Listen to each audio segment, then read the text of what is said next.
पाहूयात पुढची बातमी। नवी मुंबई मनपाच्या सर्व मराठी शाळा आता बंद होणार आहेत। या शैक्षणिक वर्षापासून केवळ इंग्रजी माध्यमात विद्यार्थ्यांचा प्रवेश होणार आहे। सभागृह नेते सागर नाईक याबद्दलचा प्रस्ताव मांडणार आहेत।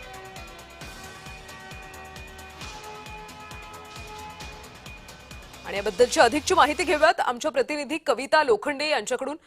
कविता, आपण पाहतोय की खरं तर मराठी शाळा बंद होत आहेत अशी एक प्रकारे नेत्यांचीच ओरड होते आणि आता मनपाच्या सर्व मराठी शाळा नवी मुंबईतल्या बंद होणार अशी माहिती मिळते। काय अपडेट्स?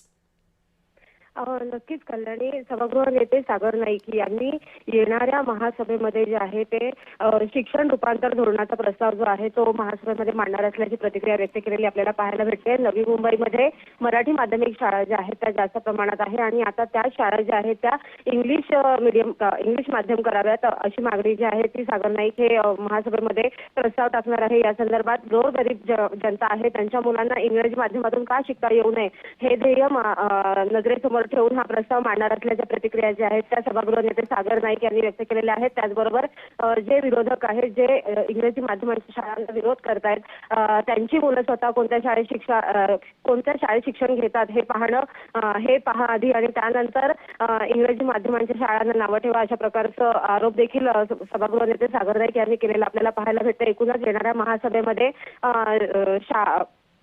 सर्व शाळांचे जे शालेय रूपांतर होणार आहे याचा महासभेमध्ये प्रस्ताव येणार आहे आणि त्यानंतर विरोधक कशा पद्धतीने याकडे पाहतात हे पाहणं महत्त्वाचं असणार आहे। कल्याणी, प्रस्ताव मंजूर होतो का की याला विरोध होतो हे पाहणं महत्त्वाचं आहे। धन्यवाद कविता माहितीसाठी।